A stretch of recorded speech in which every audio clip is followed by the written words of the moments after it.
I'm making an executive decision. Uh-oh. We're moving into the summer. I think this summer we're going to cover just Summer movies / kids in danger.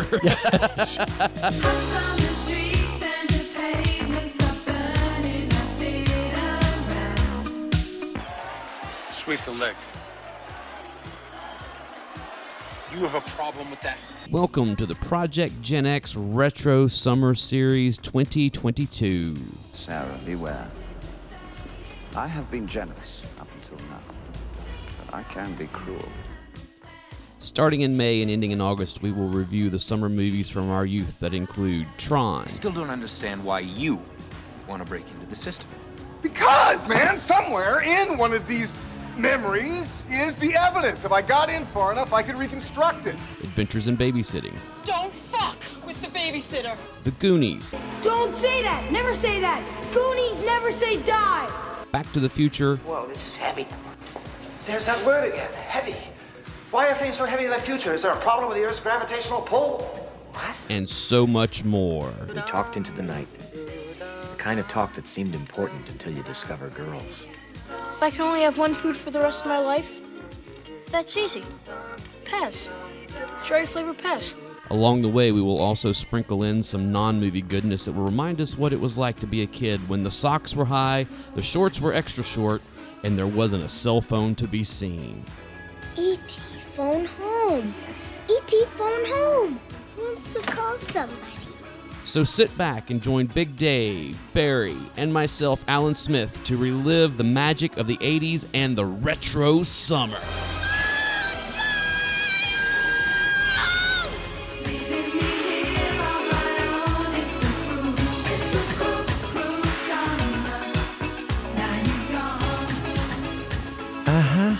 When you compress a compression of a compression. It's a copy of a copy of a copy of a copy. Exactly. Welcome back to the Project Gen X podcast. I am one of your hosts, Alan Smith, along with Barry! And we are here for our second episode of the summer movie blockbusters. The retro summer or whatever we're going to call it. Retro summer. Why does that sound like a bad 80s movie? Hold on while I'm thinking. Oh my gosh, what are you digging up? He is reaching over for some form of, This finally came in the other day. Zombies Ate My Neighbors. Limited run game. Nice. Last summer, and it was so funny because our friend Dwayne. Yes. Me and the two of us and then Brody all went to Las Vegas last year. And while we're sitting in the airport, of all places, Dwayne mentioned something to me. He's like, "Hey, Kay, did you get in on that pre-order for Zombies Ate My Neighbors?" I was like, "What?" You have my attention? Yeah, because I love this game. Like, I loved this game back in the 90s. And he was like, yeah, Limited Run Games is doing, it's not only Zombies Ate My Neighbors, but it's also Ghoul Patrol, which was actually the sequel to it. Sweet. And I was like, no, I did not know about this. And he was like, well, I guess there's a couple of days left. And literally, because this was like a Friday we were leaving, Sunday was the deadline. Oh, wow. And so while I was in Las Vegas, I'm in the hotel room at some point, like typing in all my stuff. Like, I am getting this. It finally arrived. Yeah. And I haven't broken it out. Chomping at the bit to play it. So, yeah. But yeah, talking about retro summer. I mean, there you go. There you go. 1993. That's here classic, we are, man. You know, it's well, we're going further back than that today, aren't we, sir? Yes, we are. So today we are going over one of my all-time favorite movies. This Absolutely. was a Barry suggestion. This is a Barry passion project is what this is. This is from the 1986 amazing, colossal, phenomenal, like eventually Disney-esque kind of movie, Flight of the Navigator. Flight of the Navigator. I did see this movie in the theaters. So did I, and absolutely loved it. So, Flight of the Navigator. Let's run down the stats. All right. Directed by Randall Kleiser. Am I pronouncing that right? Kleiser? Sure. Kleiser? I don't know. If you say so. We'll just call him Randy.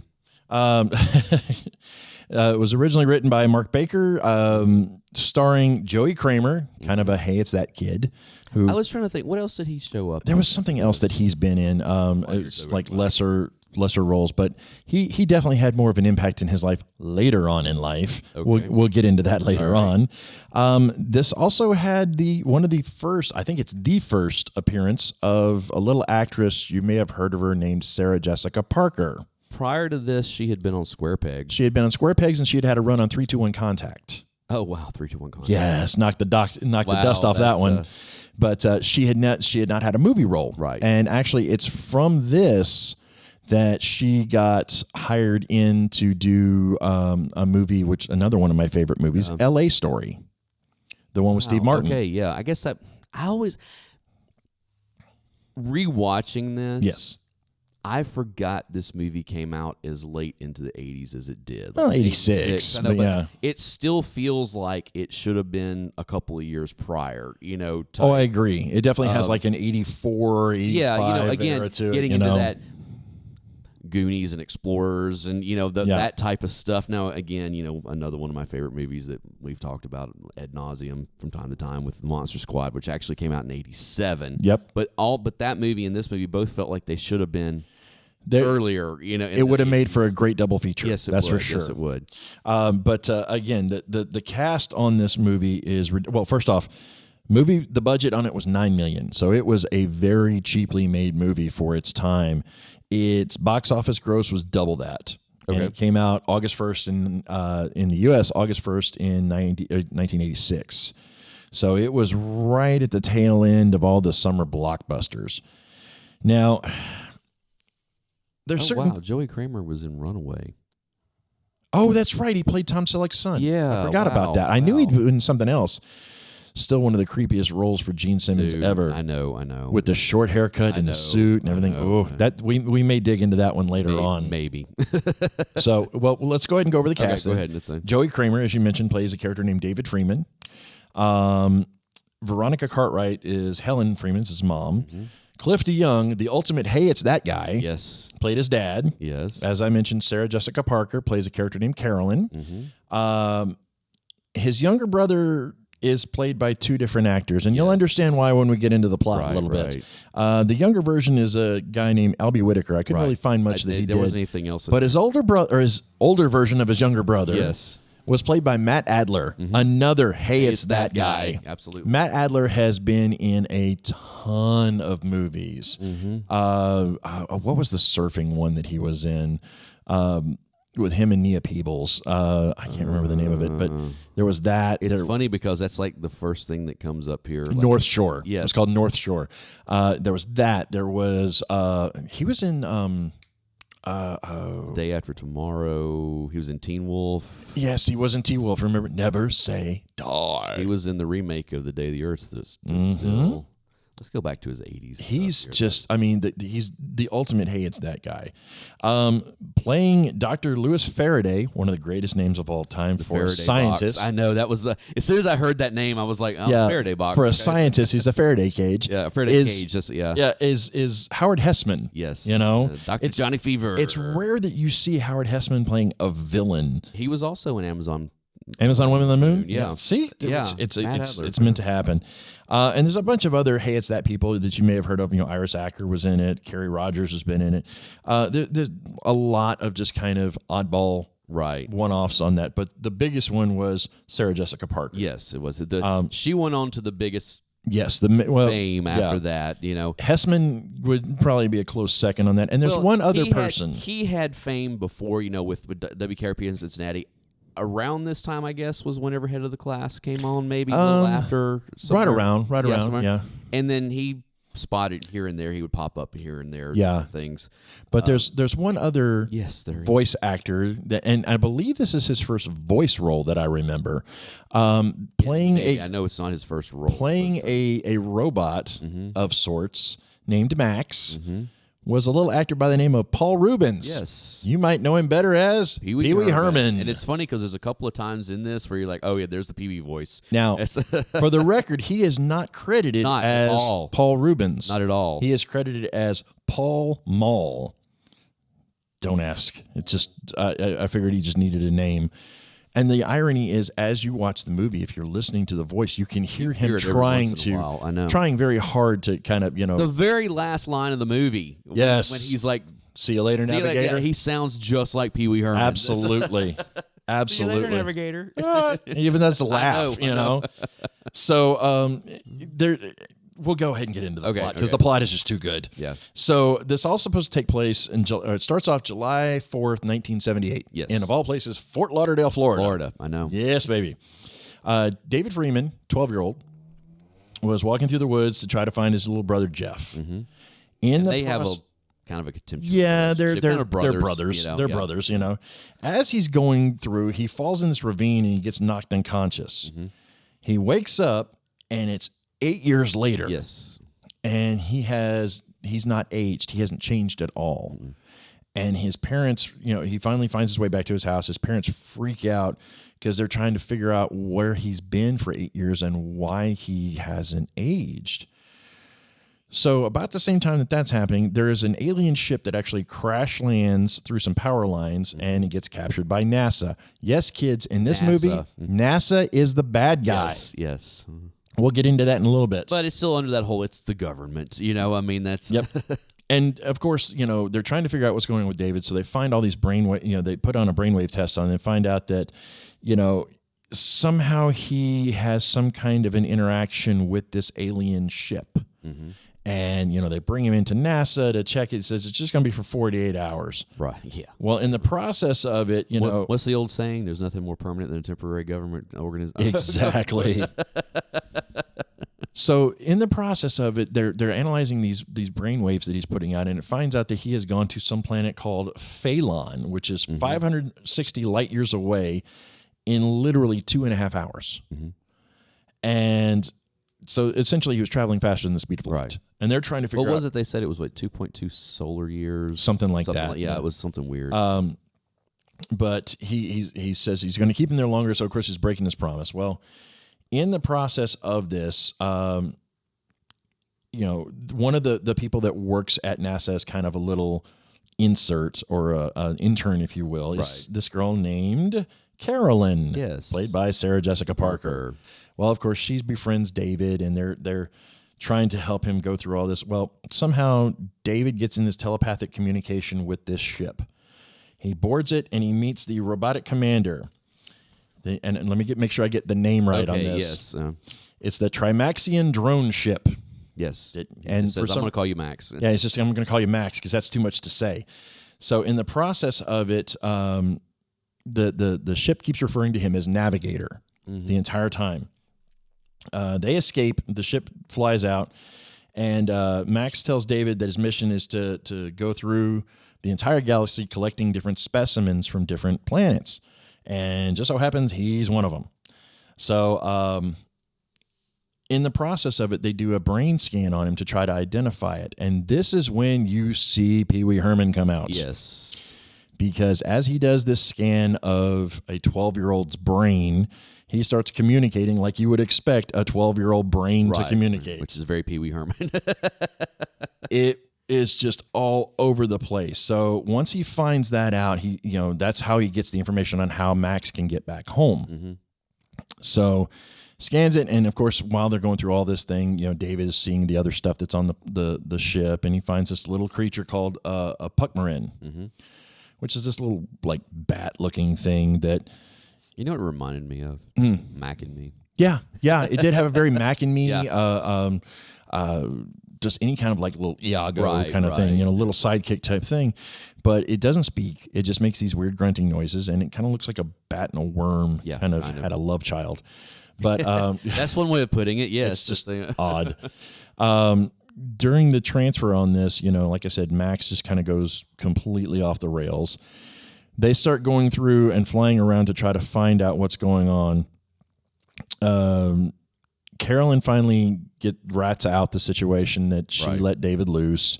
So everybody kind of adjourns over to David's house where they're trying to find out where he is.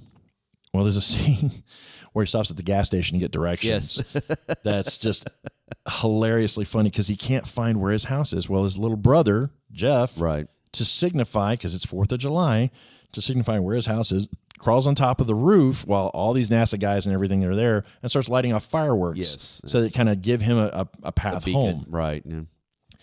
And, they finally show up there, but NASA agents are there. And basically David said, if I go back here, they're going to leave me in an institution for the rest of my life. Right. He's like, I'm never going to be able to go home. He convinces Max to take him back to 1978, you know, assuming that there's the possibility that he might be vaporized. Right. So the next scene, he awakes in the ravine, runs home, and everything is exactly the way that he left it in 1978. He gets home, opens up his backpack. The little Puck Marin comes out of it, so he knows that it wasn't all a dream. Right. And to finish up, as he looks outside and sees Max flying across through the fireworks, saying, "See you later, Navigator." Yes. Yeah, I know. And scene. Well, kinda, because all through the credits is just it's like flying. It's basically flying through the clouds. Yes, that's all the way. Like, and I love credits like that. Oh, yeah. It has something going underneath it. You know, it's the graphics that were used in this were cutting edge for 1986. For 1986, right? They were some of the newest variations. In fact, this was one of the first movies to ever use CGI. Yeah.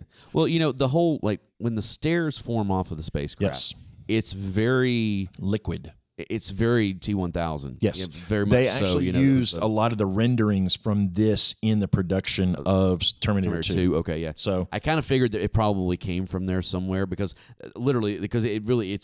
there's nothing. There's like they keep at one point when they're investigating the ship, they're talking about there are no seams, there are no rivets, there are no whatever. There's no way to get in. Yeah, and then when he goes to the hangar, it melts into these stairs, which is kind of cool. It was really kind of cool. It's 1986 CGI, but it's still one of those things where like, no, it doesn't look terrible. Like, it really doesn't. And the funny thing is, if you go online and read up some of the history of this movie, that thing was fraught with problems on the CGI. I have heard some of the behind the scenes stuff because on the machine that they were using was never designed for this. Right. So they kept having to like stop and reboot it and go through the whole thing and dump everything and refilm. It's just what should have been a 5-minute process ended up taking 5 days. Oh, wow. You know, that kind of stuff just for the graphics alone. But for their time, there was nothing like this that came out. Something else that's kind of unique about this movie is this is really the first movie that the entire soundtrack was done with a digital synthesizer. Really? Everything else up until that point had been using analog. When you heard synth music in a movie, they were all using analog stuff. They didn't use anything digital. So they had just... 86 sounds about right for... when we started seeing the jump to digital in music. And it was Alan Silvestri too. I noticed that. Yeah. I noticed it was Alan Silvestri. Yeah. So when Alan Silvestri gets a hold of something, you know it's going to be good. You know, as far as the score and the soundtrack, because normally he does it with like full orchestras and everything else. All of this was just him and a synthesizer, and the way that it came across, it felt very sci-fi-ish, space-ish, kind of element to it. So here's the thing about this movie. And this is part of why I love it so much. This movie was never, ever, ever designed to be a Disney movie. Okay. I have heard a little bit of this, but I can tell by your notes that you probably have the extensive version. Oh, I did my homework on this one. How did this movie wind? It seems like a Disney movie, especially of this era. Yes. It very much does. Oh, yeah. Before we get into it, let's talk about Disney in the 80s. Yes. Okay. Generally, people talk about from basically when Walt died in, 71 or 72, somewhere right around there, yeah. From there until basically Little Mermaid came out in 89, that Disney was in this lull. Well, and I have to disagree because actually some of the greatest movies they put out Fox and the Hound came out during that time. Yeah. Robin Hood came out during that time. Well, they really... And even on like the live action stuff, like this, Last Flight of Noah's Ark, I remember like going and seeing that one and like really love it. There were several movies like that. The Black Cauldron came out during this time. I know that was a financial disaster, but I loved that movie. Well, Black Hole. The Black Hole came out. Yeah. Another one. I loved that movie. Yeah. I know they're not up to what people expected from Disney in their heyday. Right. But it's still one of those things where there's a lot of good. The Great Mouse Detective came out during this time. You have to remember this is all pre-Michael Eisner too. Yes, it is. Again, that's that Disney Renaissance. And love him or hate him, that man definitely brought Disney back into the animated side of it because they did really focus a lot more on, they found Touchstone's Pictures, which was Disney. Exactly. That was their adult version of. So originally, this movie was produced. It's funny. Half of it was filmed in Fort Lauderdale. Yes. Half of it was filmed in Norway for reasons. It still never really explains that, but it was originally it was made as an independent movie by a company called Viking Films. Viking Films? Yeah, it was a Norwegian company. Okay. And that makes sense. Yeah, exactly. Well, about midway through the shoot, Viking Films goes bankrupt. Oh, okay. So that makes perfect sense. Disney got a hold of this, and they said that they won't put their name on it as far as production, but they did put it on for distribution. Yeah, okay. So that's where they kind of went through and agreed to buy this project, and they weren't really about to do it because they just did Return to Oz, and I forgot about kind Return to of Oz. just didn't Peruse really ball, do all that. you know. That didn't do well at all. So they were really hesitant to do anything with this, and that was another one that was an independent that they came up and bought out to be able to make Disney. So is that whole Wizard of Oz, property that had been lucrative in the past. Yeah. So Disney got a hold of it, and they said that they'll agree to distribute it, do worldwide distribution on it. But technically it's still a Viking film.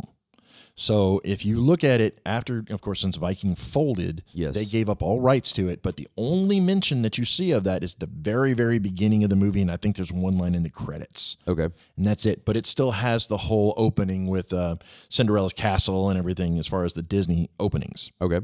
Well, it has Walt Disney right there above the line of everything. Well, so here's the funny thing. After this movie, and this movie wasn't a huge blockbuster success. I mean, it doubled its budget, but it was nowhere near what some of the other movies had made. Right. However, it was such a unique thing. Part of the movie, one of the props, was at Walt Disney World, and I think it's still there. Okay. It was the ship. Oh, yeah. The ship. So, for those of you that have never been to Disney World, it's been a very long time. Yeah, there's a section of it. It used to be called MGM. I can't remember what they call it now, but there was a ride that was called Earthquake, and outside of Earthquake, to get into the ride, you walk through what was affectionately called the Boneyard. The Boneyard was where they had props of all kinds of different Disney or different movies to show you. This was. Moses' staff or this kind of stuff. Okay. Well, setting off by itself, covered in bird crap, was the ship from Flight of the Navigator. Nice. And it sat there for forever. They have since kind of revamped it, and it's now a part of somewhere in Tomorrowland. They've actually got it sitting on top of like a ride or something, and they painted it red. Why? Chrome is only going to last so long. I know, but still, I mean... but the shape is still so there. Unique. Okay. You can't change that. And if you go on the backlot tour, you can still see the Flight of the Navigator ship. I think they had like one or two of them, but...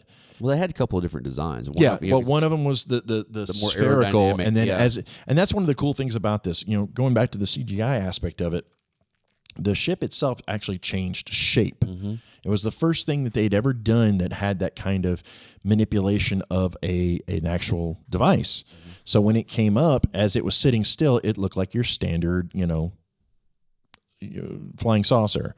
But when it got ready to move, it would spin and created a point, which was like the nose cone of a rocket. Right. And would just take off like a bullet. So, but yes, the ones that you see in Disney World are more of the ones in flight. So they have the point that come out, almost looks like a teardrop. So, but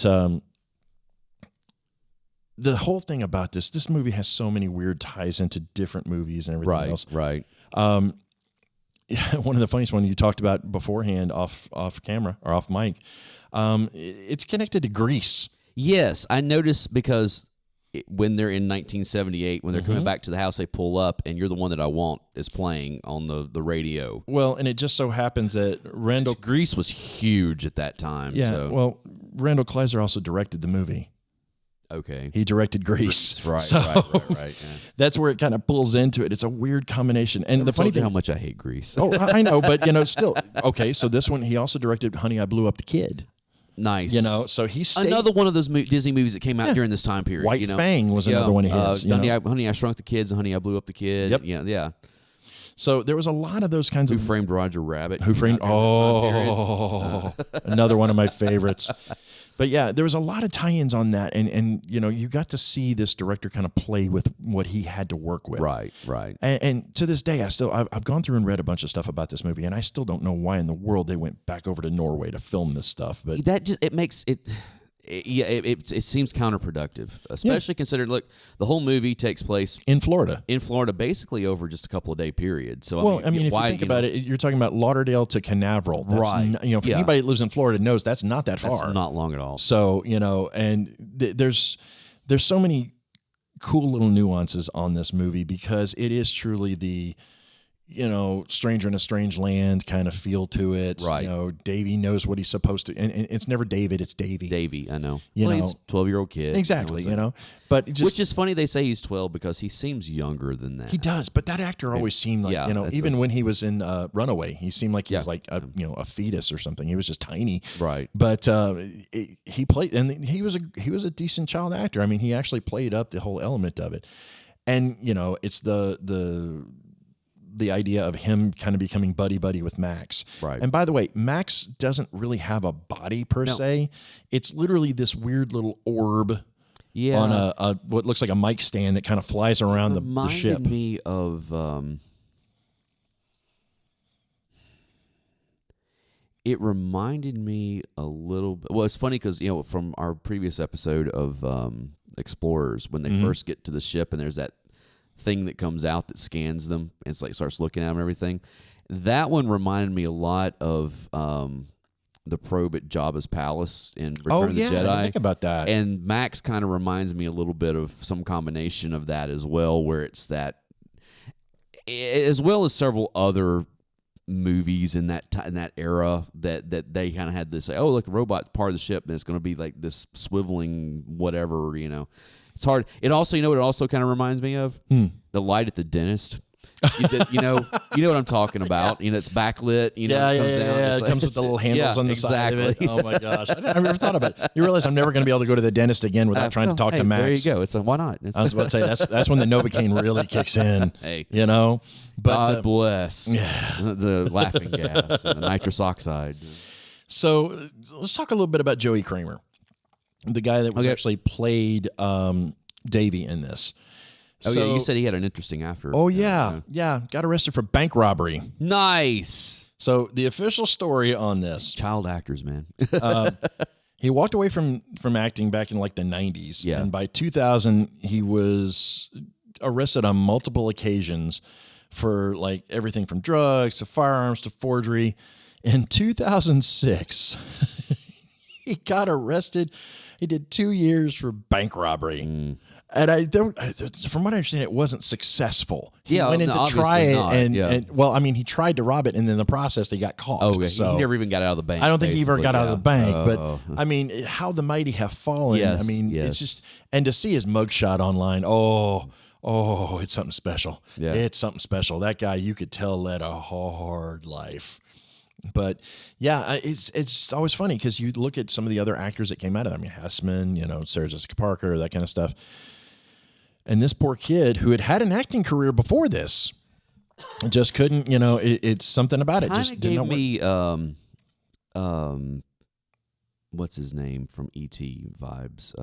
Henry Thomas? Henry Thomas, a little bit. A little, I could see where you draw that, because again, talking about aliens, talking about, little kids with brunette hair. Right, yeah. Slightly annoying voice. Yes. Yeah, you kind of nailed it.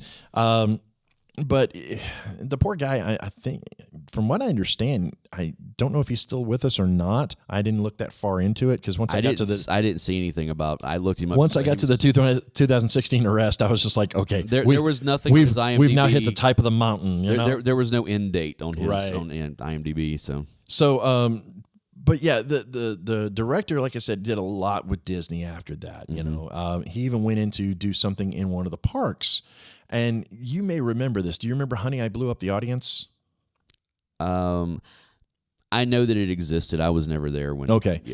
I've been to Disney once. Okay. And that was it was somewhere in the late 80s. I like 13 or something when we went, and so Right. I didn't go to any of the shows. I wanted to ride Space Mountain and go to the Haunted Mansion and What are you, Ric Flair? You gonna something ride Space like Mountain? Yeah, exactly. there was stuff like that I wanted to do that I just didn't get Right. into. I didn't go to any of the shows, so, Okay. except for Captain EO. Well, that was the only one. Well, yeah, of course. You kind of have to go to Captain EO, Yeah. just to see the dancing waters. Yeah. But no, this was one of those. It wasn't a ride. It wasn't an attraction. It happened in a theater kind of thing, where you go in there and Rick Moranis comes out and is doing the whole spiel about, we figured out how to shrink everybody, and Right. in the process of it, the screen changes and everything. So I remember this. It didn't last very long. I think it got replaced by Shrek. Yeah, that didn't surprise me. Or one of the other ones, but I do remember Honey, I Blew Up the Audience, because there was actually a little like jungle gyms and stuff attached outside of it that were in the theme of like giant plants or a giant cookie or all this other kind of stuff. So it was fun. But yeah, he did a lot with Disney after that. So this movie holds two interesting things that I think are going to hit true to you more than anything else. Okay. The first one, this is only the second ever Disney movie that had profanity.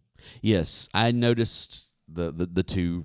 Mm-hmm. The S-bomb and the GD. Because I remember also, what was it? Last Flight of Noah's Ark had just a little bit, but nothing. But that actually came out. I think that was after this. Was that after that? Because the first one. Okay. I was going to ask you if you knew what the first one was, because I forgot that this was actually technically a Disney movie.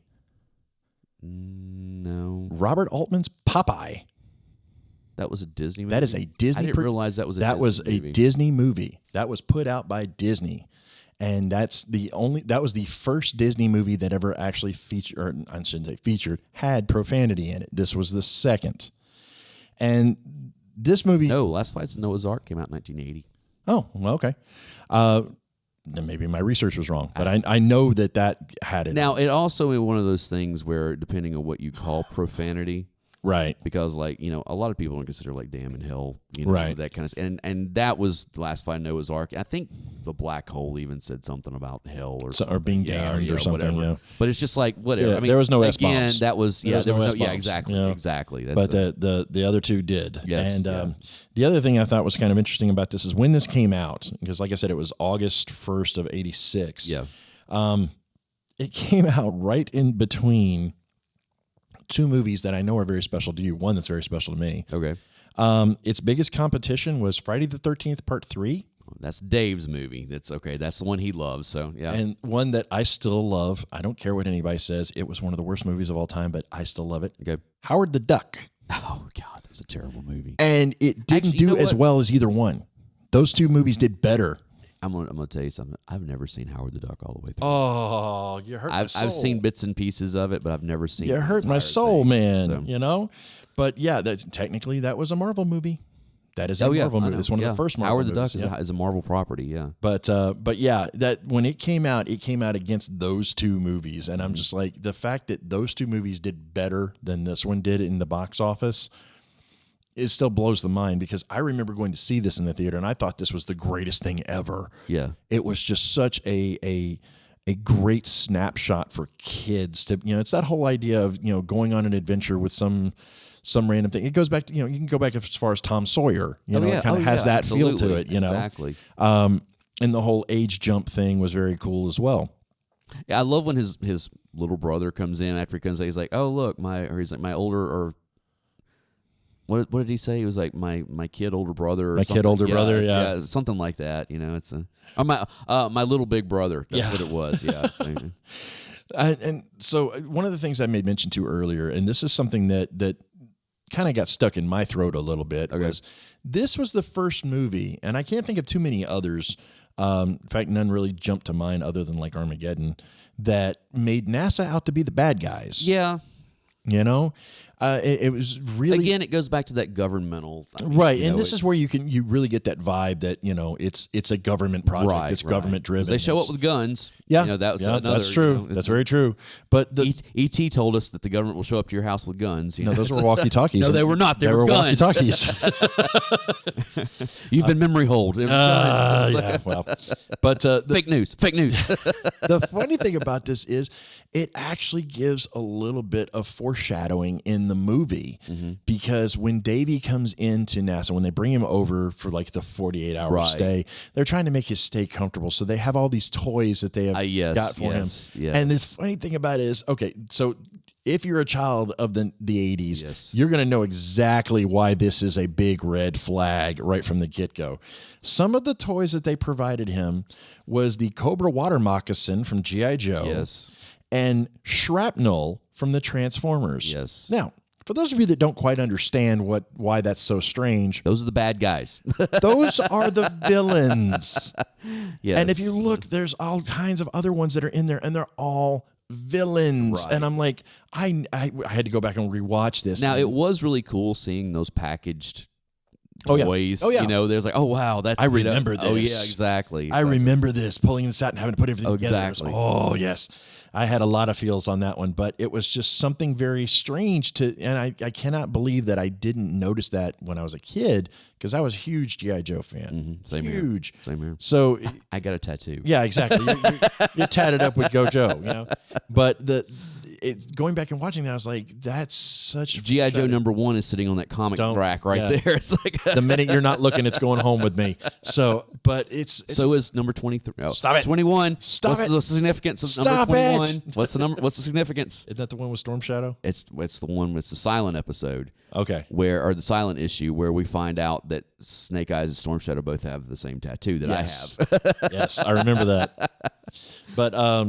But yeah, it was really kind of this weird little foreshadowing, and it's so strange to see. And you actually get to watch the transition from Howard Hessman being like just informative. Hey, I'm just a guy. I'm just informative. I'm trying to find out what's going on, to just turning into a complete jackass of just, you're going to do what I'm going to say, and I control all this. And guess what? You're now government property kind of thing. Yeah. It was really interesting to see all that and to go back and watch. A very young Sarah Jessica Parker. Yes. With, I think she had like purple hair. Purple hair because she went to a Twisted Sister concert. Yes. He didn't know who that was. And who's she? It's a he. Actually, it's a them. It's a them, yeah. But yeah, it's again, so many little nuances in this movie that I just adored. It wasn't anything huge. It wasn't anything blockbuster-esque. But once you introduce Paul Rubens, when you allow him to just go and play, it's when it just takes it to a whole different kind of movie. Right. And seeing him playing Max and just bouncing around. One of the things we talked about in our previous episode was the throwback for nostalgia on elements in movies of this time. Yes, there was a big throwback from like 50s and 60s genre stuff. Into the Beach Boys. I get around. I get around by the Beach Boys because he was bouncing around through music trying to pick up some. Even back then. Yep. Okay. I was like, that's kind of weird. He was taken out in 78, which means that he would have been born in 66, okay? Because he was 12. Yeah. Okay.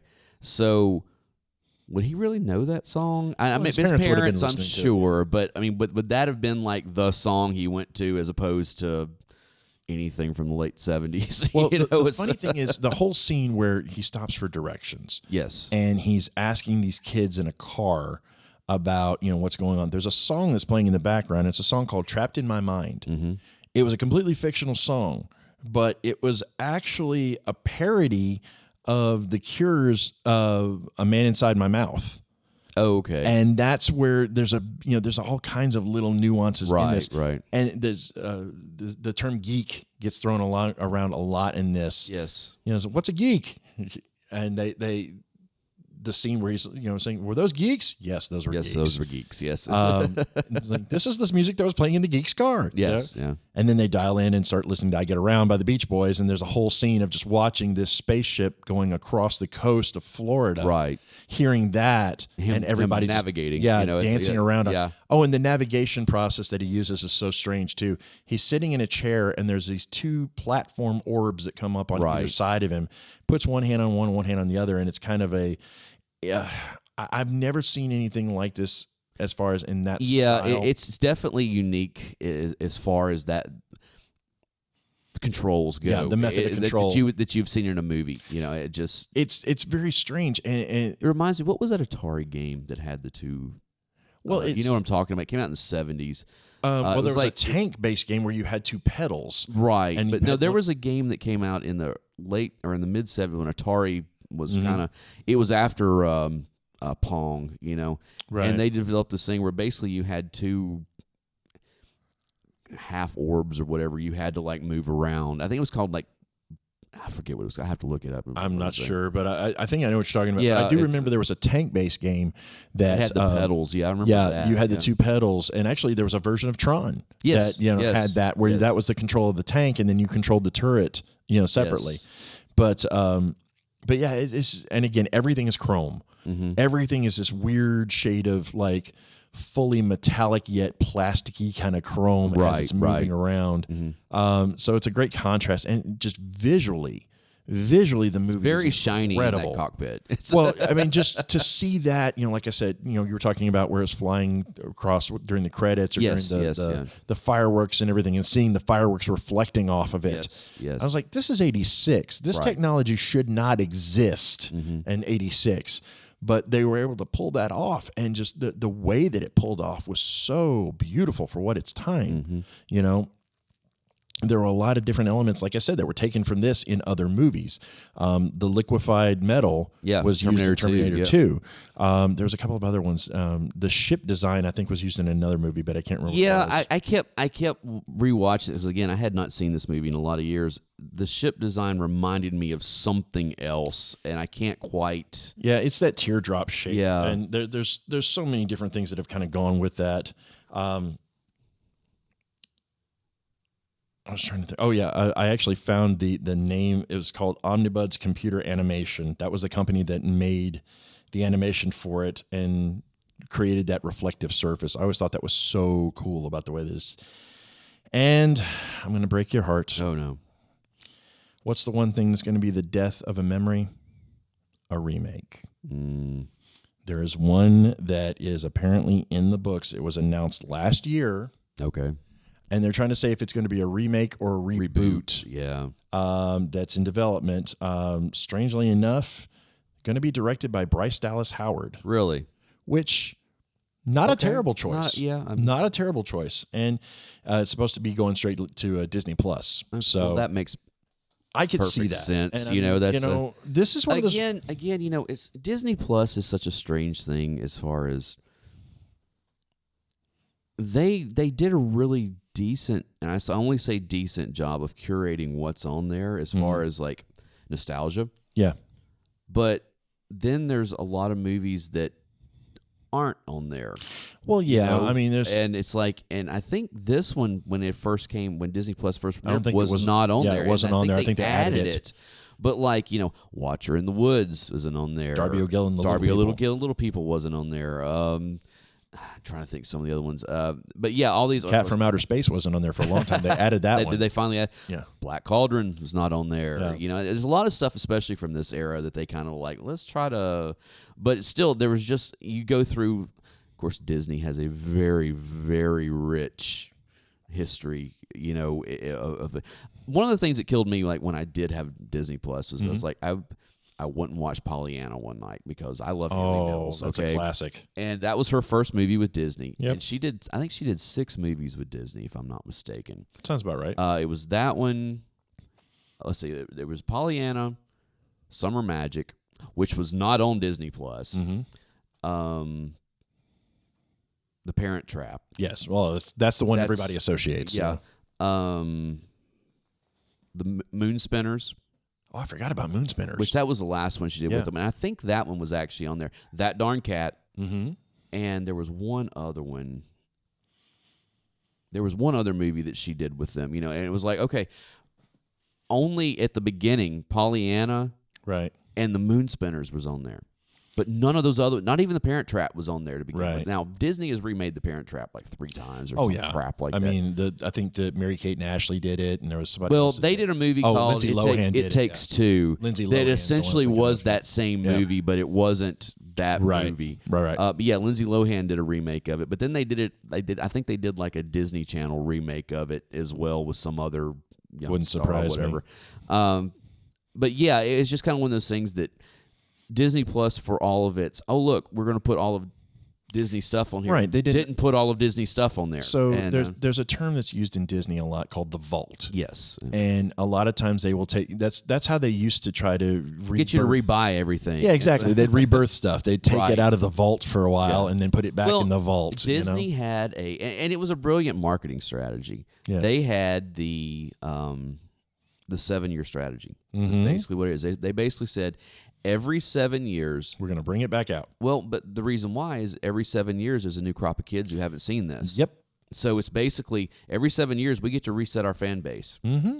And it's brilliant. It is absolutely. So yeah, they would release a movie on VHS or and then later DVD or whatever, and it would be out for a year or two, and then it would be like it's going back in the vault, and it won't be again. It won't be available again. And a lot of times they would even say it won't be available again. And they would give the exact date of when it would be back out because they already had it on this 7-year cycle. Right. And, there are still movies now that I can't get because they're in the vault, quote unquote, on Blu-ray or whatever. And because I would love to have a Blu-ray copy of The Black Cauldron. Right. And but I can buy one on the secondary market that's expensive as crap. Yeah, especially if you're paying an arm and a leg for it. But that was like that for a long time with the movie, like especially back in the VHS days. Those clamshell, those movies would come out, and then they'd go in the vault, and you could not get them. You'd never see them again, or if you did, it was like a small miracle, and that's one of the reasons why they were so valuable. A Disney movie that I want. I can name 2 that I would like give my eye teeth for that are not on Disney Plus just yet. But go ahead. Which one's that? Which one's Devil and Max Devlin? The Devil and Max Devlin. I was want a great that one. movie. Bill Cosby playing the devil. Typecast. But the one that I would love to get a hold of, and it's not one that most people know of, is called the North Avenue Irregulars. Yeah, I'm not sure. I'm not it had I can never remember the actor's name. He played the villain in Lost Boys. The older gentleman, glasses. Oh, yeah, I know who you're talking about. Never remember his name, but he plays the main bad guy in it, or the main character, and he plays a priest that's trying to clean up everything. And it's just it's like gambling in the church kind of thing. And it's just it was a fun movie. But there's one that was released on. I want to say they finally did put it on Disney Plus because I'd never seen it, and the infamous Amy made me watch it, and I'm glad she did. It's a Jodie Foster Disney movie. Candle Shoe? Yes. I had never seen this movie. That was one of her that was No, Freaky Friday came out before that. Freaky Friday, but that she did she had a Disney contract. It's kind of like which is funny because she did Taxi Driver before that too. Oh, I know. But it's kind of like what's his name? Kurt Russell, because like the computer wore tennis shoes and all that stuff. There were several of those movies that he was in. Well, see, Disney had such a rich heritage of cheeseball live action movies. Right. There were so many. I mean, you say the name Dean Jones. Oh yeah. You could pretty much the Shaggy Dog. Just go through all kinds. Herbie. Any of the Herbie movies. Well. Tommy Corcoran, the cat from outer space. Yes, that's Tommy Corcoran, it was Kevin Corcoran and Tommy Kirk. Oh, Tommy Kirk. Okay, remember because think about Tommy Kirk and Kevin Corcoran were in a bunch of movies together. Of course, you get Old Yeller. Yep. They were in Swiss Family Robinson together. I'm trying to think some of the other ones. They did a series of movies together. Most of theirs were not comedies, though. And they were more on the serious and then side. Tommy Corcoran went on and became Moochie. Yep. He was on the Mickey Mouse Club, and then there was a whole run of like Moochie of Pop Warner football and Moochie of this and that and blah blah blah. He even had a TV show for a little while. Yeah. But Tommy Kirk went on and starred with Annette Funicello in like The Monkey's Uncle and the Misadventures of.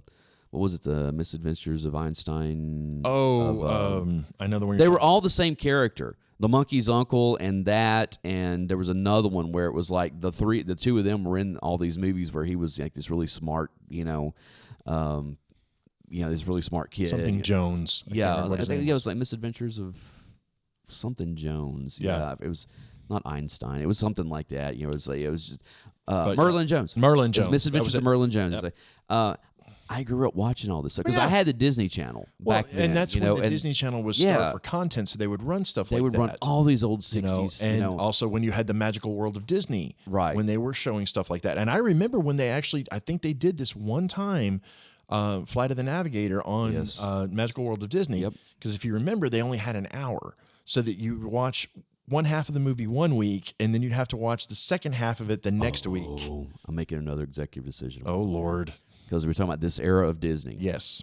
One of my favorite movies, absolutely favorite movies from this era of Disney, we're going to cover in Oktoberfest. Uh-oh. Which one? Something Wicked This Way Comes. Was that a Disney? That's a Disney movie. Oh, my God. That's Ray Bradbury, man. I love that. Yes, we are going to watch that. Oh, I love have that the DVD of it. So it's love that movie. I love that movie. It's a great one. I rewatched it a couple of years ago just because I got the DVD of it, and I was like, this movie is amazing. Well, and if you, I mean, again, I would say from like mid 60s up through the 80s into like the mid to late 80s is when you really saw a lot of the live action. And it's funny because after Michael Eisner, you didn't really see very many live action Disney movies anymore. Until they started remaking all of their cartoons. Yeah, I find that so funny. They're taking around and making live action versions of the cartoons that they replaced live action movies with. Exactly. Exactly. Something's not right about that. I don't know what it is, but something's not right. Again, it goes back to now, especially in the last 2 decades. In Hollywood in general, it doesn't matter what production company, whatever, they would rather remake a known property than take a chance on something new. Because the theory is it already has the name, it already has a fan base, it already has the name recognition. We can go ahead and do this. And unfortunately, Hollywood did a few of these that were successful, and they're like, okay, we can remake everything. Yeah. Well, no, we want real movies. We want new movies. Well, and now you're being cursed with prequels and reinventions and stuff like that. Sequels 30 years beyond. Whenever. And don't get me wrong, if Disney decided that they wanted to go back and do a new version of something like The Cat from Outer Space, or the Apple Dumpling Gang, which or things like that, did remake, I think could be a lot of fun. They did remake That Darn Cat in the 90s with Christina Ricci. Yeah, and it was fun. Yeah, it was fun. Did you ever hear her on Howard Stern? No. Like when she was supposed to be promoting that? I'm afraid to ask. Oh, and she was so not there for it, wasn't she? She was just like, yeah, go see it if you have to. But Wow. But yeah, I mean, and the question is, would you like to see a remake of Flight of the Navigator? No. I don't think so, just because I can't think of anybody that could do Max. I don't think, I'll be honest, and again, you never know what's going to catch with kids. True. I mean, honestly, we were talking about that with my son earlier about some of the stuff with him all of a sudden catching on Godzilla. And I'm not talking about like the new Godzilla movies. It's the old ones that he loves, or, him all of a sudden getting obsessed with Rob the Robot, from Nintendo and stuff like that. So you never know what kids are what's going to catch with them. Right. But on the surface, this was not a successful movie to begin with, and it's got a cult following, but you have to remember, when you have a cult following, that's not a large audience. Well, but it's a dedicated one. It is, but you also have to think most of the people who saw this movie when they were kids or teenagers or whatever it was probably don't have kids in that age range now that... the kids are going to be a little older. They're not going to be in that Disney range that they're trying to get them. I don't know. Again, you never know what is going to catch with kids. Yeah. So it's... And honestly, if it's going to be in anybody's hands, I think Bryce Dallas Howard would do a good job of it, because I think she's very talented. And I will say, just technologically speaking, I'm interested to see what they would do with the updates that they would do to all that stuff. It's kind of like what we were talking about before with like Last Starfighter. I would love to see that redone with modern day technology. I think it'd be amazing. Just for the Death Blossom, I think it's just, that's usually what I say after I leave the bathroom. Death Blossom. Wow. So, but yeah, I definitely think this is one that could be redone really, really well, but it could also be an absolute train wreck. And that's the part that scares me, because I know, because it's going to go through multiple committees of rewrites. Right. And you've got people that may not have the nostalgia for it and try to figure out. Or you may have somebody on that writing team that absolutely hates the movie to begin with and is just like, fine, if we're going to do this, we're going to do it completely different. So here's the thought though. Think of it like this. Okay. When this movie was made, Davey was sent back, or he was sent ahead, was it 12 years? 8 years. 8 years. 8 years. Okay, so he started in 78. He advanced to 86. Right. 8 years back from today. That was 2014. Yeah, so I don't know. I just... And that's, I was... you that I was talking to about this, where I was talking about how I forget who it was. Everything kind of blends together after 20. Yeah. Once we got into the 21st century, anything that happened, it was you. Yep. Anything that I can't distinguish anything from the early 2000s to now as being any different. Right. So, and I mean, that would be, would it be interesting? I don't know, because if you look at what changed in that 8 years, right. Yep. And even assuming you got a better cell phone. Well, I mean, okay, so let's take it for a second here.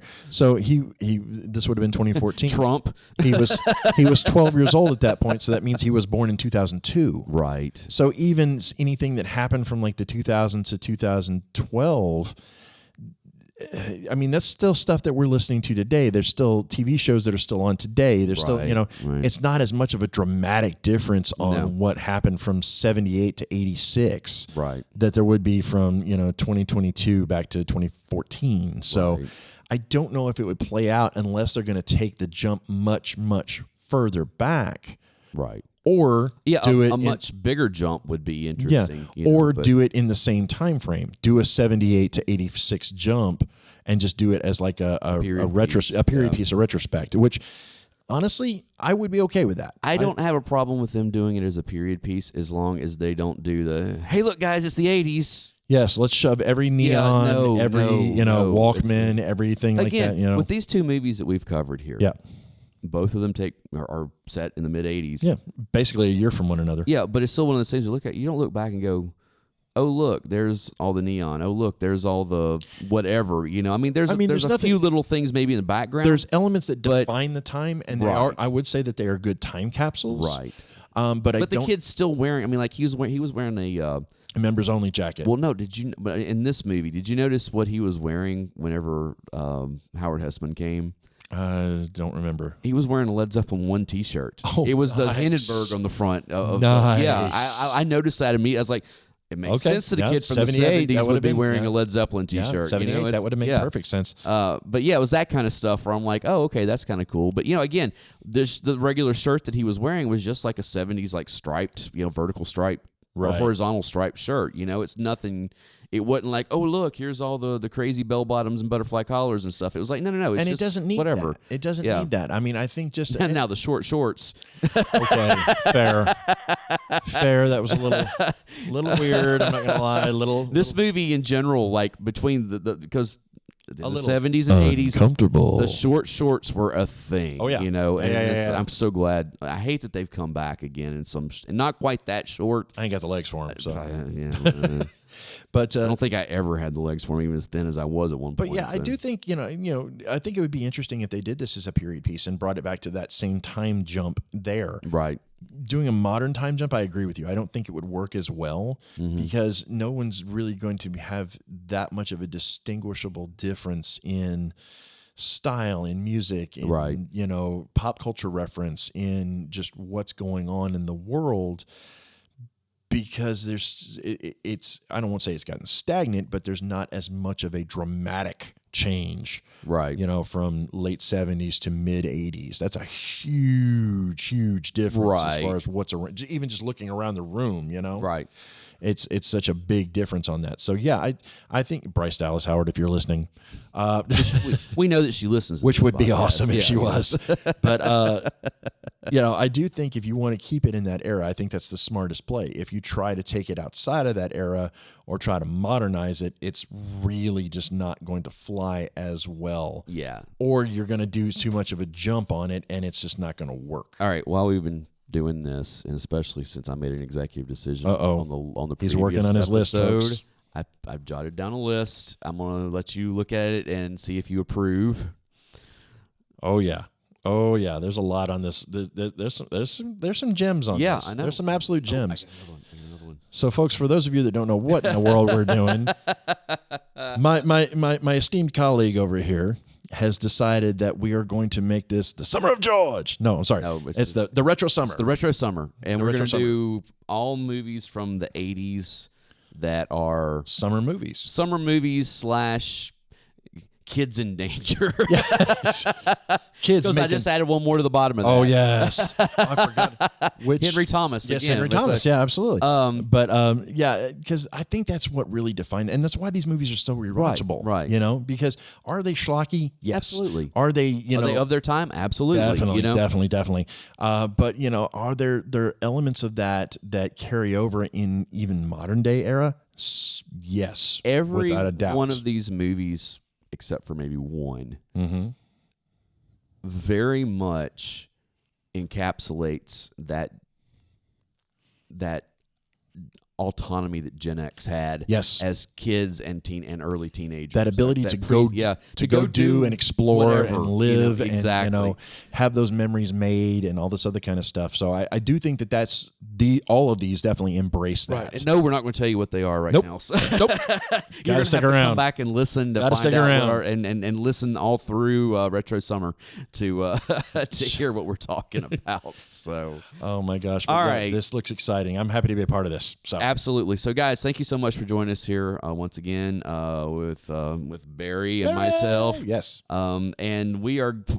Apparently, we just plotted out our whole summary here in just the last hour. Hey, man, a good idea is a good idea. I don't care when it comes. But it's going to be fun, and it's going to be a good time. And I guarantee you guys are going to enjoy hearing these. Enjoy your talk summer about these movies. Yeah, it's good. You know, and I'm already in my head putting together all the. We are not doing another bracket. No, not doing it. No, not at this point. Not at this point. No. But not now. Believe me. So guys, thank you so much. Go and check us out on Discord and Instagram and all that stuff. And all the links will be in the show notes. We miss you, Dave. Dave will be back. I guarantee you, when he looks at this list, he's gonna be like, "I'm in. I'm in on all these." It's like, why didn't you call me sooner? We were recording, Dave. That's why. why. He may even want to add to it. So. Oh, I have a feeling. Yes. Oh, I know. So, guys, thank you so much. I'm Alan Smith. I'm Barry. And we will see you next time. Later.